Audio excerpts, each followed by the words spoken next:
ओम नमो भगवते वासुदेवाय। बोलिए श्री हरि की जय। आज हम सुनेंगे कार्तिक मास का 25वां अध्याय। तीर्थ व्रत और दान आदि के करने से समस्त पाप नष्ट हो जाते हैं, मगर प्रेत योनि में रहने वाले को इसका अधिकार नहीं है। तुम्हारे दुख को देखकर मैं अत्यंत दुखी हूँ और तुम्हारा दुख दूर किए बिना मुझे संतोष नहीं होता।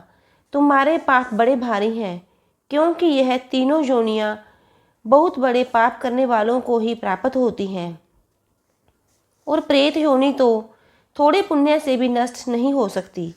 लेकिन मैं तुम्हें इस योनि से अवश्य छुड़ाऊंगा।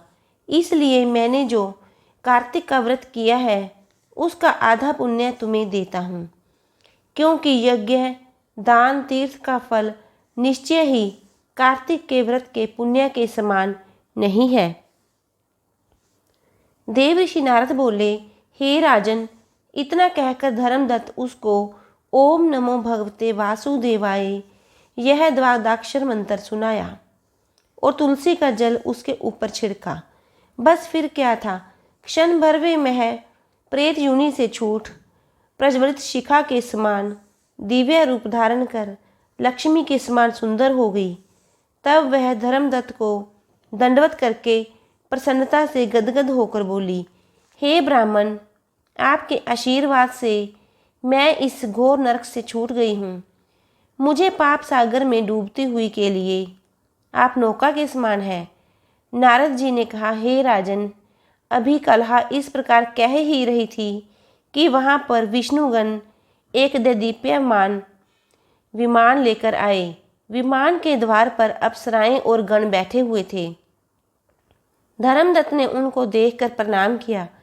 पुण्यशील और सुशील नामक भगवान विष्णु के गणों ने धर्मदत्त को अपने हाथों से ऊपर उठा उसका अभिनंदन करके कहा, हे द्विष्ट श्रेष्ठ, आप धन्य हैं जो सदा भगवान विष्णु के व्रत कथा और सेवा में लगे रहते हैं।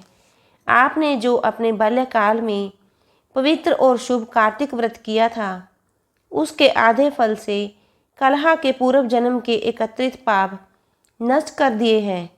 यही नहीं, आपकी कृपा से उसके सैकड़ों जन्म के पाप नष्ट हो गए हैं।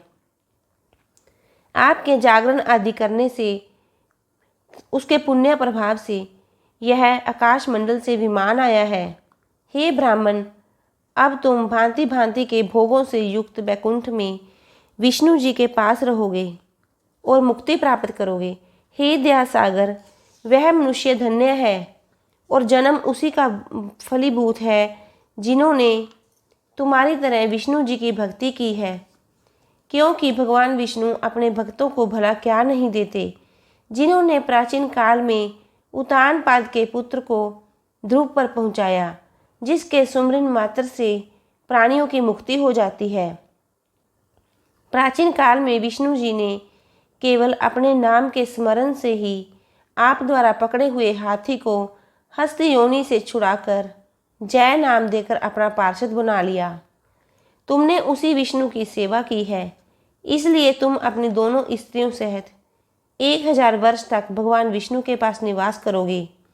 जब तुम्हारा पुण्य क्षीण हो जाएगा, तब तुम सूर्यवंश में अपनी दोनों रानियों के साथ राजा दशरथ के नाम से प्रसिद्ध होगे, तथा यह कलहा तुम्हारे आधे पुण्य की भागीदार होने के नाते तुम्हारी तीसरी भार्या होगी। वह भगवान विष्णु पुत्र के रूप में तुम्हारे पास रहेंगे और देवताओं का कार्य करेंगे। विष्णु जी को प्रसन्न करने वाले तुम्हारे कार्तिक व्रत से अधिक महत्वपूर्ण यहाँ दान तीर्थ आदि और कुछ भी नहीं है। हे दया सागर, तुम धन्य हो, क्योंकि तुमने जगत गुरु भगवान विष्णु को प्रसन्न करने के लिए कार्तिक मास का व्रत किया है, जिसके आधे पुण्य के फल की भागीदार कलह है। इस समय हम इसे अपने साथ विष्णु लोक में ले जा रहे हैं। बोलिए श्री हरि की जय। तो ये था कार्तिक मास का 25वां अध्याय। आगे के अध्याय सुनने के लिए कृपया हमारे चैनल को सब्सक्राइब करें। बोलिए श्री हरि की जय। ओम नमो भगवते वासुदेवाय।